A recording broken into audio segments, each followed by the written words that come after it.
This is the bad weather. Looks like I'll have to do my motor vlog in the garage today, which isn't ideal, but it's just one of those things. I'm hoping that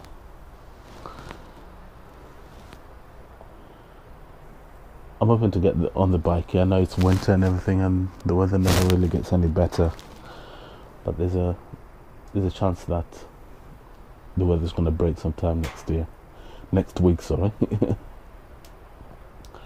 So I'll be able to get on the bike, make full use of this cheap petrol that's going around at the moment. Yeah, with inflation as it is, the petrol prices have come down, which is a shock horror. I thought they'd never come down, but it's brilliant at the moment. So with inflation as it is now, cheap fuel. I went to the corner, to the petrol station around the corner, and it was like £1.17, which I can't even remember last time I saw it at £1.17 for a litre. So I'll be filling my tank up for like £8, which is brilliant. You get lots of riding done. My bike's here, slightly underused. It's on its step. So I'll show you one thing about the bike at the moment. I've taken the cap off, as you can see, just there, so I can get the stand on, because these parts come, the fitment round here, as you can see, goes straight through the wheel and supports it up. So you've got to take the cap off to put it in. So I keep the cap there so that just in case it doesn't roll off and get lost and I can't find it. My chain's all lubed up. That's all nice and clean from last time I rode it. So at the moment it's just resting up here. So but the keys got it started up a bit. But again, that's not a good idea, is it? Here's the bike waiting to be used. So I'll take this time to talk about my next bike, because at the moment that's what's on my mind, because this is my only bike at the moment. If I go to repair it, I can't ride. I've got to get another bike to ride while I'm repairing it, and I want to do the exhaust. That's just the standard exhaust, and I want to put a new exhaust, which hopefully when I do, I'll video it and you can have a look, see whether it sounds better, because I've heard it improves your driving pleasure, and for me it's all about the pleasure, especially this thing. It moves really quick and it to sound quick as well. But there's also a downside to having the exhaust, which is probably why I haven't had an exhaust till now. The police can hear you. They're sat in a lay-by and they hear your engine coming down the road. They're ready with their speed gun, just ready to get you before you've even got a chance. So that's why I don't want one, but I want to have one just to see what it's like. Does it actually improve, or does it make it better? If I end up getting speeding tickets because of it, the exhaust is coming straight off. So far I haven't been pulled over on this one, and I hope to keep it that way.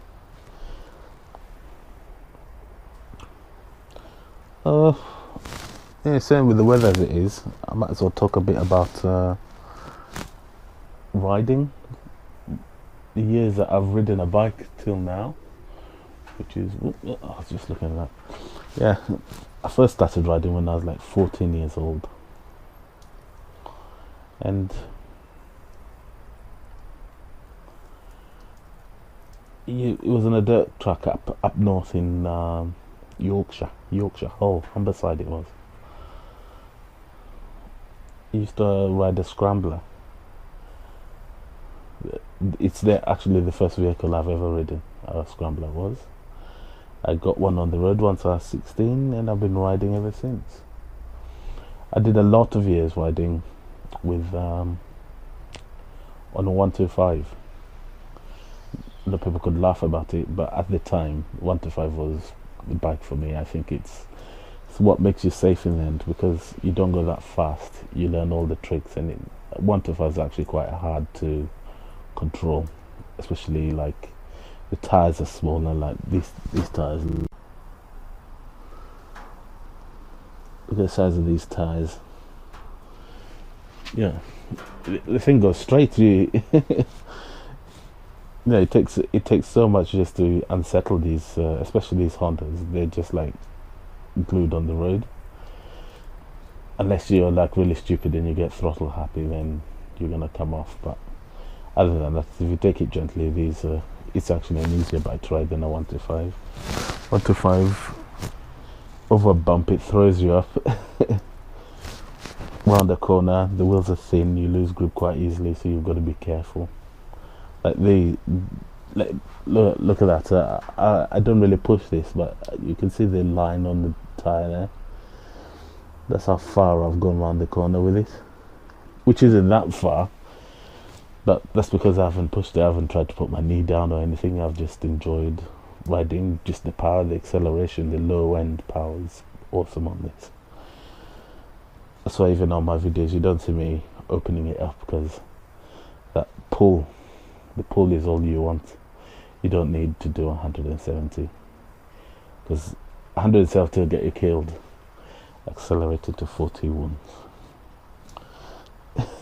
But it's more exciting because you've got to hold on. It's like a workout gripping on. That's why I bought her naked for starters. There's a lot of talk about wind. Oh, your hands get tired. Oh, do you know what I mean? I don't know. Perhaps if you're a lighter rider, your hands get tired. I'm quite heavy. I've never come off my bike and thought, oh, my hands are exhausted. And I've ridden it for like 5 hours once. I rode it for straight, and I wasn't. My arms weren't killing me, so I don't know. I assume each to their own, and this is my own. As I was saying, the fuel prices are coming down, so I can get it out more. It annoys me when I pay more tax than a car, and that's crazy. I've got a little, a smaller car, not this red one that you keep seeing on my videos, but I've got another car, and I pay £30 tax on it a year. With this I pay £80, and I don't know how it works out. This bike's only small, it doesn't take that much space on the road, it doesn't wear out the road as much as the bigger car, it uses less fuel than the bigger car, but yet I'm paying more tax, which is absolutely ridiculous. So the fact that the fuel prices are coming down is a good thing, because at least I can take the bike out, fill it up, run the tank dry and not feel too much. When you pay over £10 to fill the tank, that's when it hurts. But when it's less than £10, it feels okay. It feels like you've just treated yourself. And it's all about treating yourself, these bikes are. Oh, what was I talking? Oh, what was I talking about? I was saying about when I used to ride a bike, ride a smaller bike. I mean, when I used to ride my 125, I had great days on 125. I used to be a carpenter, and I had all my tools, all my equipment on a backpack, which weighed a ton. My tools are probably somewhere in this garage here somewhere. And it weighed an absolute ton. I remember. And I used to ride on my motorbike to work every day, rain, wind or snow. Like this wouldn't have bothered me. I'd be out already. I'd have just jumped out, ridden it. But nowadays, the weather as it is, don't be fun with the neighbours.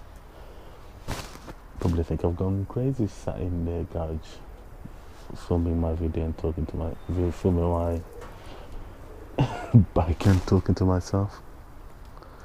Let's just go in there. Here we go. So I mean, this wouldn't have bothered me in the good old days. I just would have jumped on the bike and ridden off.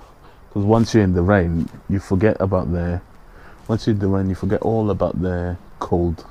You have adrenaline pumping through your veins, concentrating on the road, concentrate about grip, how much grip is there. And actually it's more fun than when it's dry, because you reach the limits very quickly and you learn a lot more.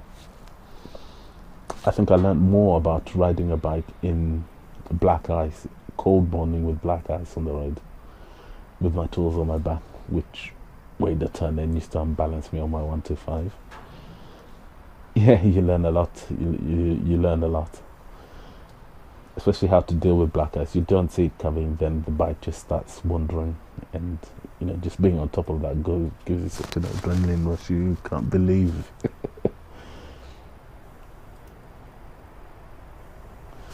Yeah, also in the snow, I'm reminiscing on the snow as well. Remember there was a time it was snowing so bad.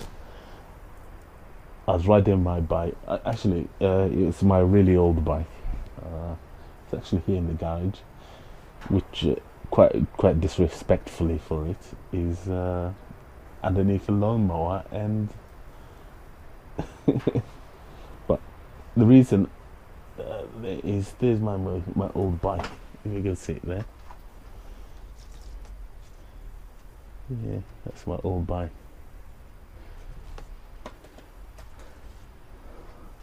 The reason I kept it was because it got me through a lot. I basically run it to the ground, and then it needs heavy restoration, and because it got me through a lot, I'm planning one day to get it all polished up, all fixed and running again. But it is a bit of a shame leaving it up there. Look at it there. Yeah, I had that bike for like 6 years, every single day. Must have something like 130 odd thousand miles on it. Weekends I just used to ride it out, just going nowhere. £4. It used to cost me £4 to fill the tank, and it lasted all week. Nowadays I'm paying £10, and I'm lucky to get a weekend out of it. But anyway, sign of the times. So anyway, this is my motor vlog. I'm just looking forward to making full use of the cheap petrol and getting out back on the road once the weather gets a bit better, which hopefully will be soon. It's a pain to leave us sat here, but I will be getting new exhaust, and I will be getting a tail tidy. Those are on order already, and I shall be hopefully showing. I'll do a video on the installation of the two, specifically for this CBR 1000R, the good old CBR 1000R, my pride and joy. Love this bike. And I started talking about the new bike I'm thinking of getting. I've been debating it on whether to get a fully feathered bike or just getting a tourer, just something that you can go long distance and have some pinions at the back to carry things. But the thing is I like about this is that single swing arm. Oh god, I don't know what I did without a single swing arm before. Every time I look at my bike, I just look at the back single wheel.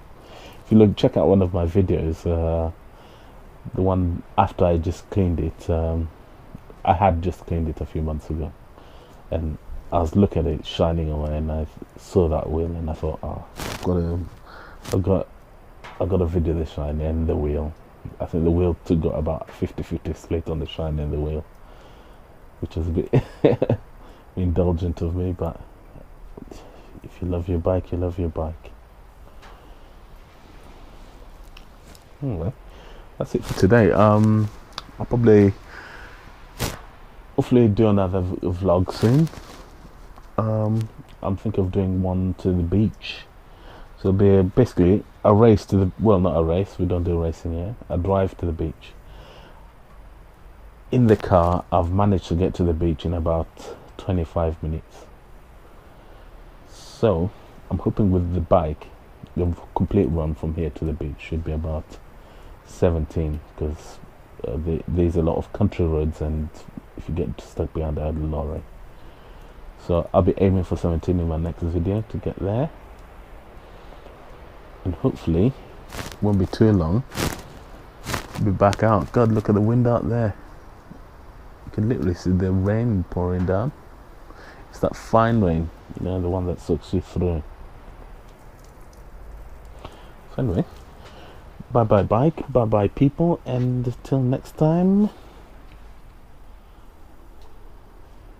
and bye bye you. Actually, I might get that out soon, because I don't like it being back there hidden underneath. See if I can get a good shot of it. It's actually quite dark, isn't it? There's a headlight. It runs round the back there. Yeah, you can't see it. I'll get it out. A good old 125 NSR it was. As you can see, it was also naked. It's an also naked bike, that is. I like the word naked. Makes you well, enough said. Farewell CBR, see you next time. Oh, and don't forget, subscribe to my channel, click a like,